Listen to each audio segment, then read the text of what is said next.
오늘 예배 오신 여러분들 사랑하고 축복합니다. 깨진 유리창의 법칙이 있습니다. 1969년 미국 스탠포드 대학의 심리학자였던 필립 짐바르도가 매우 흥미로운 실험 한 가지를 했습니다. 허름한 골목에 중고차 2대를 일주일간 방치해 두었습니다. 한 대는 본닛만 열어놓고 다른 한 대는 일부러 창문을 조금 깨트린 상태로 놓아두었습니다. 근데 일주일 후에 이 두 차는 정말 180도 다른 결과를 가져왔습니다.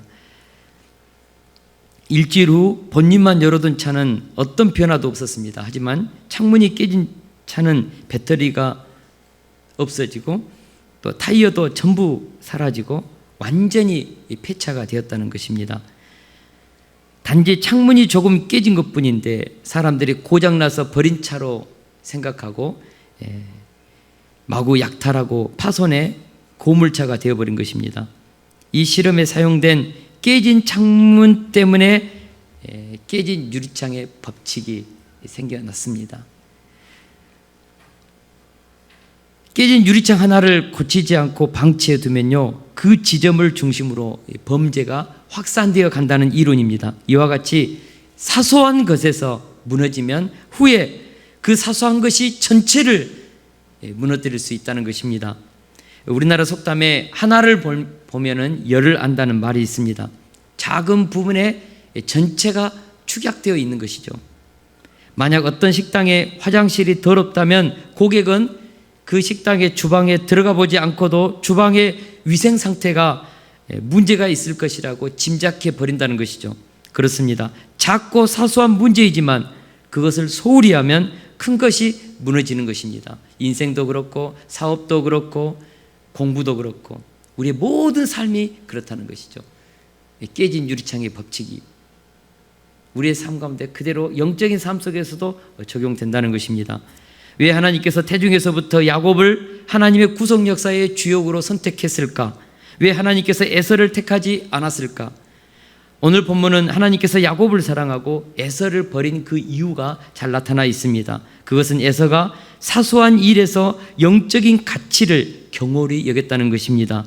다시 말해서 하나님께서 소중히 여기는 것을 작은 것에서부터 사소한 것에서부터 무시하고 가볍게 여긴 것이죠.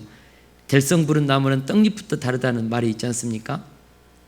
정말 어른들이요, 진짜 될 만한 아이들은요, 자라는 삶의 태도부터가 달라요. 될성 부른 나무는 떡잎부터 다르다. 굉장히 진리에 가까운 말입니다. 어렸을 때부터 자라는 모습에서 에서와 야고보의 하나님을 경외하는 삶의 태도가 달랐다는 것이죠.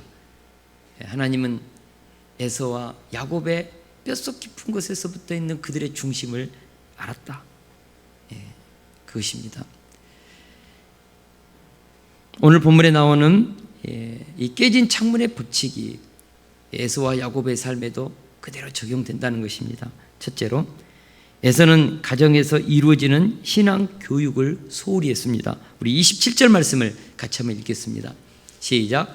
그 아이들이 장성함에 에서는 익숙한 사냥꾼이었으므로 들 사람이 되고 야곱은 조용한 사람이었으므로 장막에 거주하니. 이삭의 쌍둥이 자녀들이 자라서 20대 초반이 되었을 때입니다. 에서는 장성하여 익숙한 사냥꾼이었으므로 들 사람이 되고 야곱은 조용한 사람이었으므로 장막에 거주했다고 했습니다. 이는 에서와 야곱이 쌍둥이 형제였지만 성격이 너무나도 대조적이고 달랐다는 것이죠. 같은 부모의 자식인데요, 어떻게 그렇게 첫째가 다르고 둘째가 다르고 셋째가 다른지 모르겠습니다. 이것이 과연 같은 부모의 DNA를 가진 자녀들인가 할 정도로 여러분 기질과 성격이 정말 달라요. 에서와 야곱이 그랬다는 것이죠. 에서는 모험적이고 거칠며 위험스러운 일을 즐기고 좋아하는 사냥꾼이 되었습니다. 그래서 좁은 집보다는 넓은 들판을 뛰어다니며 사냥하는 일을 좋아했다는 것이죠. 사냥이란 피를 보며 생명을 죽여야 하는 일로서 거칠고 다혈질적이며 뭔가 좀 와일드한 그런 기질이 있어야 합니다. 결과적으로 에서는 사냥을 좋아했기에 들 사람이 되어서 가정에 머물러 있는 시간이 그만큼 적었다는 것입니다. 반면에 야곱은 조용하고 차분한 성격의 소유자로서 일찍부터 가정적인 사람이 된 것입니다. 주로 집에 머물면서 설거지도 도와주고 부모님의 심부름도 해주고 부모님과 같이 앉아서 도란도란 같이 점심도 먹고 저녁도 먹고 그런 가정적인 삶을 야곱은 그렇게 살았다는 것이죠. 그래서 야곱은 일찍부터 부모님으로부터 우리 가문이 얼마나 뼈대 있는 신앙의 명문 가정인가, 조부 아브라함으로부터 흘러오는 하나님의 그 축복의 계승의 역사, 아버지 이삭이 어떻게 그 계승을 받고 우리 집안은 어떻게 하나님의 축복이 흘러갈 것인지 어렸을 때부터 반복적으로 많이 새겨드렸다는 것이죠. 하나님의 언약이 있는 가문이다 우리는. 그런 자부심이 있었습니다. 물론 에서도 들었을 것입니다. 그러나 야곱이 부모님으로부터 들었던 이런 그 가문 속에 흐르는 하나님의 언약의 약속에 대한 이것이, 야곱은 예를 들어서 100번 부모로부터 들었다면 에서는 그냥 한 7, 8번 듣되 그것도 건성으로 들은 것이죠. 에서는 집에 머무르는 시간이 어렸을 때부터 적었고 주로 바깥으로 쏟아다니는 것에 재미를 느꼈다는 것입니다. 이런 기질이 어떻게 보면은 이런 어떤 관심의 차이가 에서에게 부모로부터 전수받는 신앙의 교육이 부실할 수밖에 없었다, 그것입니다. 반면에 야곱은 반복적으로 부모님으로부터 신앙 교육을 받음으로써 어렸을 때부터 깊이 있게 아브라함과 이삭으로부터 흘러오는 이 축복의 물줄기, 그리고 하나님이 누구이신지 하나님에 대한 깊이 있는 영적 지식들을 차곡차곡 쌓았다는 것이죠. 그래서 야곱은 하나님이 주신 영적인 축복을 사모하는 마음을 어릴 때부터 갖게 되었습니다. 이처럼 가정에서 이루어진 신앙의 교육의 차이는요, 에서와 야곱에게 있어서 결혼관, 인생관, 미래의 영원한 삶을 선택하는 데 있어서 큰 영향력을 미쳤습니다. 창세기 26장 34절에서 보면 에서는 40세 때 헷적 속 부엘리의 딸 유딕과 헷적 속 엘론의 딸 바스맛을 아내로 맞이했다고 했습니다. 생각해 보십시오. 믿음의 가문입니다. 앞으로 하나님의 이 가정을 통하여서 세계 천하 만민에게 복을 주는 메시아를 흘러보내는 그런 축복의 가문, 역사상 유례가 없는 그런 위대한 하나님이 선택받은 가정이라고요. 이 가정에 야곱은 에서는 장자였습니다. 그런데 에서는 40세 때 그냥 바깥에서 놀다가 눈에 맞는 한 헷적 속의 아리따운 그런 자매하고 눈이 맞춰서 그렇게 부모님의 허락도 받지 않고 그냥 동거했다는 것이죠. 결혼했다는 것이죠. 뿐만 아니고 또한 또 다른 헷적 속의 자매를 보고 또 자기 아내를 또 얻었습니다. 일부 다처의 가정을 꾸린 것이죠. 이것은요, 믿음의 가문에서 있을 수 없는 일이었습니다. 그래서 이 이삭과 리브가 믿음의 이 가문을 이루었던, 정말 하나님의 뜻 가운데서 믿음의 결혼을 하면서 하나님의 축복의 그릇을 이루었던 이삭과 리브가의 마음에 에서의 이 결혼은 큰 근심과 걱정이 되었다. 생각해 보십시오. 이삭과 리브가가 얼마나 믿음이 있습니까? 근데 이방 여인 헷적 속 그 큰 장자의 며느리들하고 부모들과의 이 대화, 영적인 대화가 통했을까요? 정말 답답했을 거예요. 며느리들하고 부모하고 영적 소통이 안 되었을 것입니다. 그래서 걱정이 된 것입니다. 에서가 왜 이런 정말 믿음의 가문에서 있어서는 안 되는 일들이 일어난 것입니까? 어렸을 때부터 신앙 교육을 제대로 받지 못한 결과물입니다. 신앙 교육을 제대로 받지 못했던 이 결과물은 후에 팥죽 한 그릇에 자신의 이 장자의 명분을 팔아넘기는 이런 망령된 선택을 하게 한 것입니다.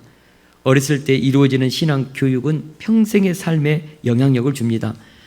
어렸을 때 받은 신앙의 교육은 인생관, 가치관, 세계관, 결혼관, 삶의 선택의 순간에서 진정으로 중요한 것이 무엇인가 우선순위의 기준을 정해준다는 것이죠.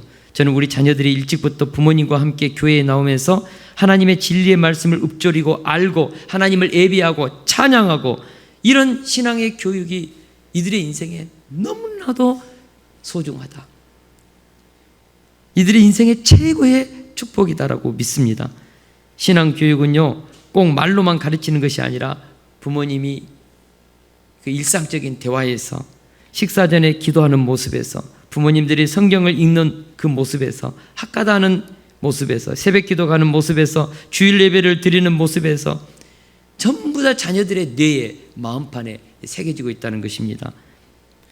여러분, 우리 자녀들이요, 모르는 것 같죠? 그러나 엄마가 아침 일찍 일어나서 기도하는 모습을 흘낏 보면서 아이들은요, 큰 감동을 받습니다. 아버지가 정말 들어와서 식탁에서 딱 그 경건하게 기도하고 성경을 읽는 모습, 이른 새벽에 벌떡 일어나서 성경책을 가지고 그 교회에 가는 그 뒷모습, 자녀들의 가슴에 내리에 새겨지는 것이죠. 부모님들이 경외하는 그 하나님, 부모님이 섬기는 그 하나님이 도대체 누굴까? 어렸을 때부터 그들의 마음판에 부모님들의 신앙이 전달되는 것이죠. 야곱과 에서가 가정에서 이루어지는 이 신앙의 교육의 질에 따라서 그들이 장성한 후의 삶의 열매를 결정했다는 것은 우리가 오늘 자녀들의 인생을 어떻게 섬겨야 할지에 대한 소중한 영적 교훈을 줍니다. 자녀들과 밥상머리에서 나누는 성경 말씀에 대한 이야기들, 여러분 너무너무 중요합니다. 하루에 한 번은 꼭 자녀들과 같이 밥상머리에서 기도하고 인생에 대한 이야기, 하루 삶에 대한 이야기, 신앙의 간증, 이런 대화를 하는 것은 너무나 중요하죠. 유대인들은 꼭 이 밥상머리 대화를 부모님과 하게 되는 것입니다. 가정에서 이루어지는 이 작은 신앙의 교육들이 우리 자녀들의 영원한 미래를 결정해 나간다는 것을 부모님들은 기억하셔야 합니다. 우리 신명기 6장 6절에서 7절을 같이 한번 읽겠습니다. 시작. 오늘 내가 내게 명하는 이 말씀을 너는 마음에 새기고 내 자녀에게 부지런히 가르치며 집에 앉아 있을 때에든지 길을 갈 때에든지 누워 있을 때에든지 일어날 때에든지 이 말씀을 강론할 것이며. 아멘. 오늘 내가, 우리 부모들이 하나님이 너에게 명한 이 말씀을 먼저 마음에 새기고 이 말씀을 너희 자녀들에게 부지런히 가르쳐라. 정말 길을 갈 때든지 누워 있을 때든지 일어날 때든지 하나님의 이 말씀을 자녀들과 같이 토론하고 대화하라는 것이죠.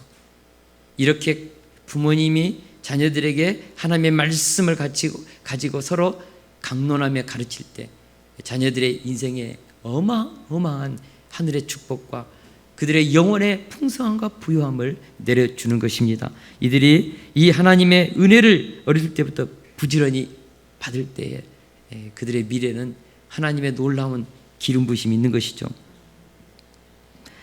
야곱은 부모님을 통해서 부지런히 어렸을 때부터 반복하여 가르침을 받았다는 것이죠. 반면에 에서는 부모님의 신앙의 가르침을 소홀히 여기면서 밖으로 쏘다니며 놀러 다니고 사냥하는 그 삶의 매료를 느꼈다는 것이죠. 이것이 에서의 삶의 첫 번째 실수입니다. 어렸을 때부터 작은 신앙의 교육의 차이는 장성한 후에 삶의 큰 차이를 만들어냈다는 것입니다.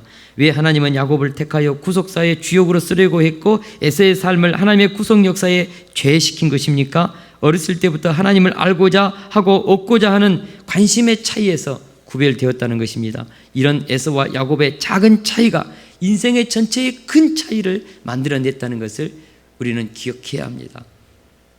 둘째로, 어렸을 때의 신앙의 교육의 차이는 에서는 장자의 명분을 가볍게 여기게 하고 야곱은 소중히 여기는 삶의 태도를 가져다 주었습니다. 우리 29절에서 31절을 같이 한번 읽겠습니다. 시작. 야곱이 죽을 쑤었더니 에서가 들에서 돌아와서 심히 피곤하여 야곱에게 이르되 내가 피곤하니 그 붉은 것을 내가 먹게 하라 한지라. 그러므로 에서의 별명은 에돔이더라. 야곱이 이르되 형의 장자의 명분을 오늘 내게 팔라. 어느 날 야곱이 죽을 쓰고 있었습니다. 이때 마침 에서가 들에서 사냥을 하고 왔는데 그날따라 사냥 한 사냥감을 하나도 얻지 못하고 하루 종일 뛰어다니다가 배는 고프고 허기져서 정말 지쳐서 집에 들어왔는데요, 온 집안에 맛있는 음식 냄새가 진동을 하는 거예요. 얼마나 그 냄새를 맡고 막 그냥 막 허기진 그 배를 움켜쥐고 막 침을 꿀꺽꿀꺽 삭히면서 이렇게 탁 가봤더니요, 동생 야곱이 팥죽을 쓰고 있어요. 단순하게 팥죽이 아니고요, 그곳에는 여러 가지 양념이 들어가고 고기까지 들어가 있는 정말 영양 만점인 그런 팥죽을 쓰고 있었습니다. 이때 반가운 마음으로 형 에서가 야곱에게 그렇게 말했습니다. 야곱아, 나 지금 배고파 죽겠거든. 야, 좀 팥죽 한 그릇 좀 줘. 이때 웬만한 형제지간이면요, 형 배고프지, 조금만 참아, 내가 좀 얼른 좀 갖다 줄게, 이렇게 나와야 되잖아요. 이게 형제지간, 우리 바울이와 다니엘은 그랬을 거예요. 근데요, 이게 갑자기 야곱이요, 형을 탁 째려보더니 바로 한 가지 조건을 제시합니다.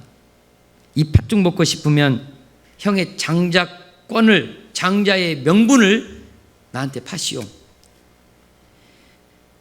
정말 야곱은 말도 되지 않는 지금 거래를 제시하고 있습니다. 장자권은요, 고대 사회에 아비의 권위를 공식적으로 승계받고 특별히 사회적으로 한 가문의 대표자로 인정받을 뿐만 아니라 다른 형제보다 유산의 2배의 복수를 두 배를 받습니다. 다시 말해서 부모님의 재산이 10억이면요, 예를 들어서 2배의 몫을 받아요. 야곱에게 예를 들어서 3억이 가고요, 에서는요 거의 6억이 넘게 떨어진다고요. 이거 어떻게, 부모님 부자인데 상속의 2배를 받는데 어떻게 팥죽 한 그릇에 이 장자의 권리를 파냐고요. 뿐만 아니라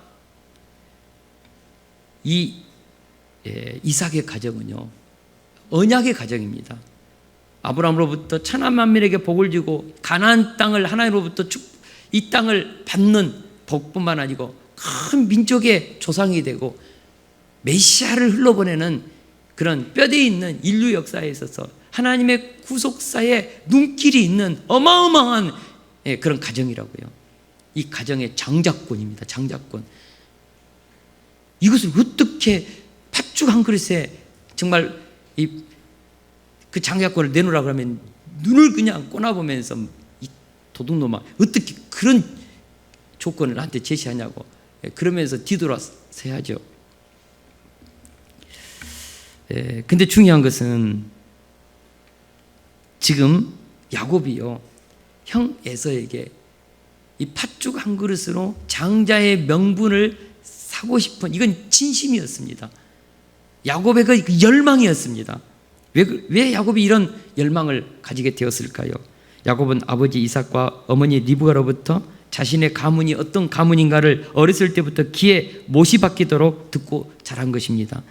하나님께서 할아버지 아브라함을 본토지척 아비 집에서 불러내어서 복의 근원으로 삼으셨다는 그 이야기, 조부 아브라함이 끝까지 믿음의 중심을 지켰을 때 100세 때에 아버지 이삭을 낳았다는 이야기, 무엇보다도 조부 아브라함이 아버지 이삭을 번제로 드리고자 칼을 치켜 들었을 때 하나님께서 막으시고 순양을 준비했던 이야기, 조부 아브라함이 318명을 데리고 정말 그 북쪽에 있는 그런 왕들의 연합군을 물리친 이야기, 아버지 이삭과 어머니 리브가의 아름다운 믿음의 결혼의 이야기, 사진 한 장 보지 않고 700km나 떨어진 그 이방 땅에서 오로지 하나님만을 바라보면서 결혼하러 온 어머니 리브가의 그 신앙의 결단, 무엇보다도 그랄 땅에서 흉년의 때에 하나님을 붙잡고 믿음의 땅에 거주하였더니 흉년의 때에 100배의 그런 농사를 지어서 거부가 되었던 이야기, 수많은 하나님께서 이 가문의 이 자신의 집안을 어떻게 지키고 보호하고 축복으로 인도했는지 수없이 야곱은 들었다고요. 그래서 형 에서가 가지고 있는 이 장자권, 장자의 명분, 부러운 거죠. 형은 무슨 복이 많아서 이런 은혜를 덧입었을까? 물론 야곱도 어머니로부터 태중에서 자기가 선택받았다는 것은 들었을 것입니다. 그러나 현실적으로 보면 형 에서가 장자권이죠. 현실적으로 보면, 혈통적으로 보면 언약의 계승자는 공식적으로 에서였다는 것이죠. 그래서 야곱은 불안한 마음으로 형 에서가 가진 그 장자의 권리가 그토록 소중하게 보였고 형 에서의 장자의 자리가 한없이 부러웠던 것입니다. 그래서 수많은 시간을 기다리고 때를 보다가 이렇게 결정적인 순간을 만나서 오늘 이 팥죽 한 그릇으로 장자의 명분의 거래를 지금 이런 때를 얻은 것입니다.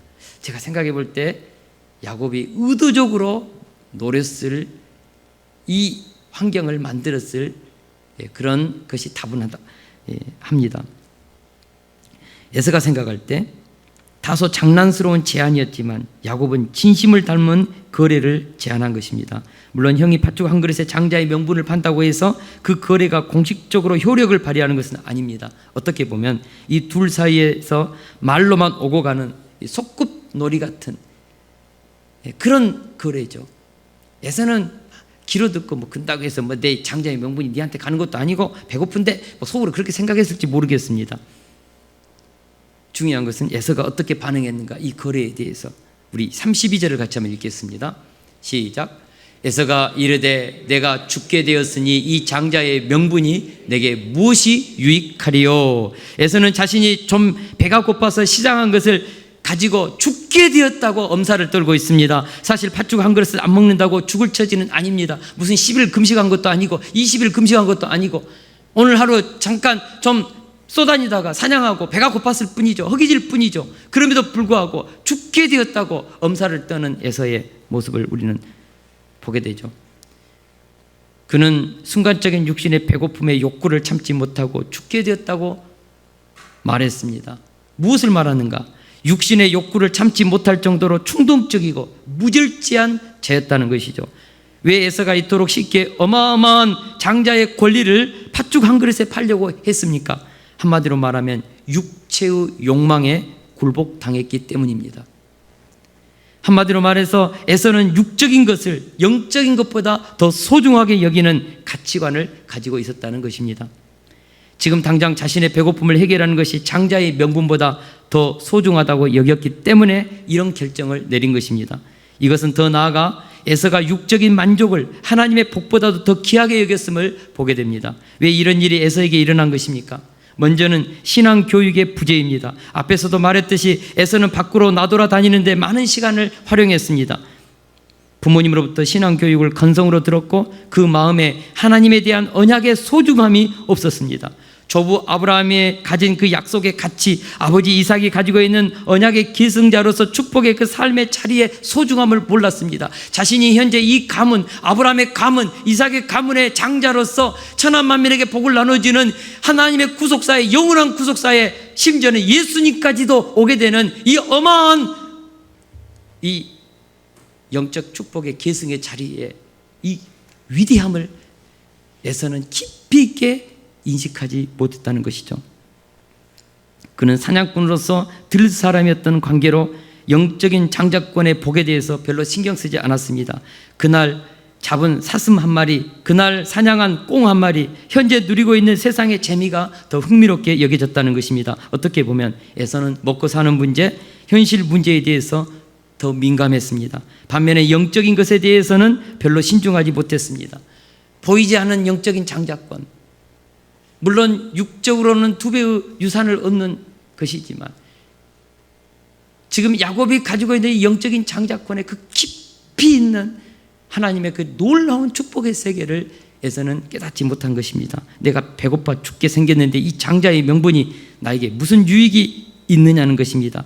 그는 명분과 가치보다는 감정과 현실적인 유익을 중시하는 사람이었습니다. 야곱이 명분론자라면 에서는 실용주의자였습니다. 이것은 에서가 하나님의 말씀을 마음에 깊이 담지 못한 결과입니다. 사람은 무엇이 마음판에 새겨졌는지에 따라서 그대로 삽니다. 그 머리에 무엇이 담겨 있는가에 따라서 그대로 산다는 것이죠. 그 마음판의 기억 속에 무엇이 많이 새겨져 있는가에 따라서 그것을 생각하고 그것을 선택하면서 산다는 것입니다. 야곱이 부모님으로부터 하나님의 말씀을 많이 듣고 하나님의 영적 세계의 축복을 많이 알고 소망하는 삶이었다면 에서는 사냥꾼이 되어 들판에서 뛰어다니고 세상의 잔재미를 일찍부터 배우면서 눈에 보이는 세상의 욕망들, 육신의 정욕과 안목의 정욕과 이생의 자랑들에 더 매료되었다는 것이죠. 결정적인 순간에 무엇을 선택하는가를 보면 그 사람의 가치관, 그 사람 안에 있는 기준을 유추해 볼 수 있습니다. 왜 그렇게 말할까? 왜 그렇게 행동할까? 왜 그런 삶을 선택할까? 그 사람 안에 그 기준이 깊이 있게 새겨졌기 때문입니다. 그 사람이 그런 기준을 선택하기까지 많이 머릿속에 생각했다는 것이죠. 에서는 팥죽 한 그릇의 장자의 명분을 팔 수밖에 없는 기준이 이미 그 안에 새겨져 있었다는 것입니다. 야곱은 겉으로 드러난 인간의 모습을 보면 멋지고 야성미가 넘치고 힘도 세고 사교성도 있고 호탕하고 그랬습니다. 반면에 야곱은 새님처럼 사교성도 없고 말수도 적고 조용했습니다. 그런데 그 속을 들여다보면 야곱은 아브라함으로부터 내려온 가나안 땅에 대한 하나님의 약속, 큰 민족을 이루는 언약, 천하 만민에게 복을 주는 영적 계승권을 마음에 담고 있었습니다. 영원하신 하나님의 축복을 사모하는 열망이 야곱 안에 있었습니다. 야곱 안을 들여다보면 야곱은 하나님의 비전을 가슴에 품고 영원한 이 축복을 사모하면서 하나님, 나에게도 아브라함의 복을, 우리 아버지 이삭이 누리고 있던 이 복을 저에게도 주십시오. 하늘의 비전을 가슴에 품고 인생을 설계하면서 꿈꾸면서 야곱은 살았다는 것이죠. 조용하지만 그런 마음속에 거대한 하늘의 영적인 비전을 담고 있었습니다. 반면에 에서는 겉으로 보면은 우람하고 호탕하고 모험적이고 도전적이고 화를 쏠면서 여성들과 남성들에게 야 멋지다, 아버지 이삭에게 볼 때는 남자답다 했지만은 그 속을 들여다보면 빈 깡통이었다는 것이죠. 육신의 충동, 배고픔을 참지 못하고 절제하지 못하는 그런 육신의 욕망에 영원한 것과 소중한 것을 언제든지 엿바꾸듯이 바꿀 수밖에 없는 그런 가치관이 에서 안에 있었다는 것입니다. 하나님은 타락한 사울 왕 이후 새로운 후계자로서 이스라엘의 제2대 왕을 선택할 때 사무엘에게 이렇게 말했습니다. 그의 용모와 키를 보지 말라. 내가 이미 그를 버렸노라. 내가 보는 것은 사람과 같지 아니하니 사람은 외모를 보거니와 나 여호와는 중심을 보느니라.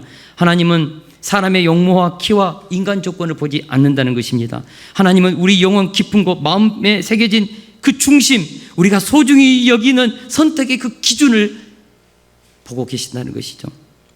왜 에서가 아니고 야곱을 하나님의 구속사의 주역으로 삼았습니까? 하나님께서 야곱의 중심을 보셨기 때문입니다.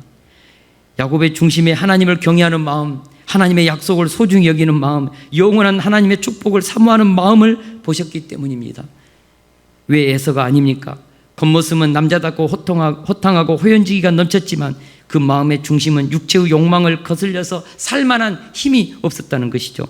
눈에 보이는 것을 사랑하고 충동적이고 현실적인 유익을 취하는 것에 밝았다는 것입니다. 영원한 것을 보는 눈이 에서에게는 없었습니다. 예수님께서 하신 말씀입니다. 같이 한번 읽어보겠습니다. 마태복음 7장 6절 시작. 거룩한 것을 개에게 주지 말며 너희 진주를 돼지 앞에 던지지 말라. 그들이 그것을 발로 밟고 돌이켜 너희를 찢어 상하게 할까 염려하라. 값진 진주 목걸이를 개에게 주면 오히려 물어뜯습니다. 진주를 돼지에게 채워주면 오히려 그것을 발로 밟습니다. 하나님은 영원한 진리의 가치를 알지 못하는 사람에게 거룩한 것을 주지 말라고 했습니다. 하나님이 주려고 하는 영원한 축복, 하나님의 나라와 영생의 복을 소망하지 못하는 자들에게 어떻게 영원한 복음, 진리의 복음, 생명의 복음을 주겠습니까? 어떻게 팥죽 한 그릇에 장자의 명분을 팔아 넘기는 에서에게 영원한 하나님의 언약의 계승자로서 그 귀한 복을 주시겠냐고요. 저는 우리 성도님들이 하나님의 독생자를 통해 주시는 영생과 하나님의 나라의 영원한 가치를 소망했기 때문에 영원한 복음을 우리에게 주셨다고 믿습니다. 저는 우리 성도님들 중에 단 한 사람도 팥죽 한 그릇에 하나님이 주신 언약의 백성의 신분, 하나님의 자녀요 백성으로서 왕같은 제사장의 이 축복의 삶의 자리를 세상에 팔지 않을 거라고 믿습니다. 왜냐하면 우리는 이미 성경의 말씀을 통해서 영원한 천국 보화의 가치를 알았기 때문입니다. 우리 마음에 새겨진 하나님 나라의 영원한 가치, 이 세상 그 어떤 것과도 비교할 수 없는 영원한 생명, 새하늘 새 땅, 그리고 그곳에서 우리가 영원토록 누리게 될 그 구원의 영원한 삶, 이 복을 어떻게 잠시 잠깐 부패하고 썩어질 이 세상 것들과 바꾸겠냐고요. 사도 바울이 고백했던 것처럼 내 주 예수 그리스도를 아는 지식이 가장 고상하기 때문에 예수를 얻고 그 안에서 얻는 영적 유익들 때문에 세상에 잠시 잠깐의 유익한 것들을 해로 여길 수 있을 정도의 분별력은 저는 우리 성도들에게 다 있다고 믿습니다. 야곱과 같은 영적인 열망을 가지고 하나님의 영원한 축복을 사모하면서 살아가는 저와 여러분들이 되기를 주의 이름으로 축원합니다. 우리 33절에서 34절을 같이 한번 읽겠습니다. 시작. 야곱이 이르되 오늘 내게 맹세하라. 에서가 맹세하고 장자의 명분을 판지라. 야곱이 떡과 팥죽을 에서에게 주매 에서가 먹으며 마시며 일어나 갔으니 에서가 장자의 명분을 가볍게 여김이었더라. 마침 에서는 동생 야곱의 제안에 조금도 망설임 없이 장자의 명분을 팔아버렸습니다. 에서는 이렇게 얘들 소꿉놀이 같은 거래로 정말로 장자권이 팔리게 된다고 생각하지 않았을 것입니다. 그도 어른인데 아무 증인도 없이 말로 장난치듯이 팥죽 한 그릇에 장자의 명분을 파는 이 동생과 이 부엌에서 이루어지는 이 은밀한 거래가 무슨 의미가 있겠냐, 그렇게 생각했을 거예요. 가볍게 생각했을 거예요. 지금 배고파 죽겠는데, 그래서 가져가죠. 그거 무슨 소용이 있다고. 그럼 빨리 얼른 한 그릇 내려. 그래서 먹었다는 것이죠. 그러나 성경은 에서가 장자의 명분을 가볍게 여김이었다라고 기록하고 있습니다. 가볍게 여김이란 무가치하게 여기다는 뜻입니다. NIV 영어 성경에 보면 가볍게 여겼다는 것은 despise, 멸시했다는 뜻입니다. 하나님의 것을 멸시했다, 무가치하게 여겼다, 그런 뜻입니다. 따라서 에서가 장자의 명분을 가볍게 여겼다는 것은 하나님의 것을, 영원한 하나님의 가치 있는 장자의 그 명분을 무가치하게 멸시하는 태도로 보였고, 세상 것보다도 하나님의 것을 세상 것보다도 더 천하게 여기는 그런 기준을 가졌다는 것이죠. 결국 에서는 하나님보다 육신의 굶주림을 채우는 것을 더 중요하게 여긴 것입니다. 비록 이 일이 어린이 속구 장난같이 작아 보이는 일이었지만 이 사건 하나가 에서의 모든 삶의 태도를 대변한다고 볼 수 있습니다. 하나님은 이 사건을 통하여 에서의 중심을 보셨고 에서가 소중하게 여기는 가치 기준과 우선순위를 보신 것이죠. 사람의 무의식적인 말을 통해서 자신의 가치관, 세계관, 인생의 우선순위, 삶의 태도를 나타내고 있습니다. 그래서 그 사람이 작은 것을 선택하고 행동하는 모습을 보면 큰 일에도 틀림없이 그렇게 행동할 거라는 계시를 보여주는 것입니다. 누가복음 16장 10절 말씀입니다. 지극히 작은 것에 충성된 자는 큰 것에도 충성되고 지극히 작은 것에 불의한 자는 큰 것에도 불의하니라. 이 말씀은 진리입니다. 지극히 작은 일에 승리하십시오. 남들이 볼 때 지극히 작은 일로 보이지만 그 작은 일에 성실하십시오. 작은 일이라고 쉽게 생각하고 건성으로 일하지 마십시오. 작은 것을 보면 큰 것을 어떻게 처리할지 알기 때문입니다. 큰 일에 성공하려고 하지 말고 작은 것에서부터 승리하는 삶을 사는 것이 위대한 인생, 성공하는 인생을 사는 비밀이죠. 꿈이 있는 사람은 현재 작은 일에 세밀하고 깊이 있게 집중하여 온 힘을 다하는 것입니다. 우리가 알아야 하는 것은 큰 것은 단 한 가지의 일을 통하여 큰 것이 만들어지지 않습니다. 수많은 작은 일이 연결되고 모여서 큰 것을 만들어내는 것입니다. 작은 일이라고 불성실하고 무관심한 사람은 큰 일을 맡겨도 역시 감당하지 못합니다. 하나님께 쓰임받는 성경의 인물들을 보십시오. 하나같이 작은 것에 충성하다가 큰 것으로부터 일을 맡겨서 하나님 앞에 아름답게 쓰임받는 인생을 산 것이죠. 우리가 잘 아는 요셉, 애굽의 노예로 팔려가서 노예로서 하찮은 일을 하게 된 것입니다. 심부름하고 뭐 개 밥 주고 돼지 밥 주고 마당 쓸고 설거지하고 그런 일을 처음에는 했겠죠. 그런데 보디발이 보니까 너무나도 성실하게 최선을 다하는 모습을 보면서 야, 이게 보통이 아니구나. 가정의 총무일을 맡겼어요.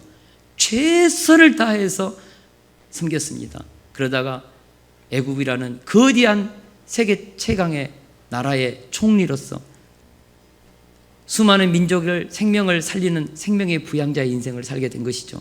여러분, 하나님께서 다윗의 인생을 지켜보셨습니다. 8째 아들로서 아무도 지켜보지 않는 외딴 들에서 그는 부모님의 그 양떼들을 먹이는 목동의 위치에 살았죠.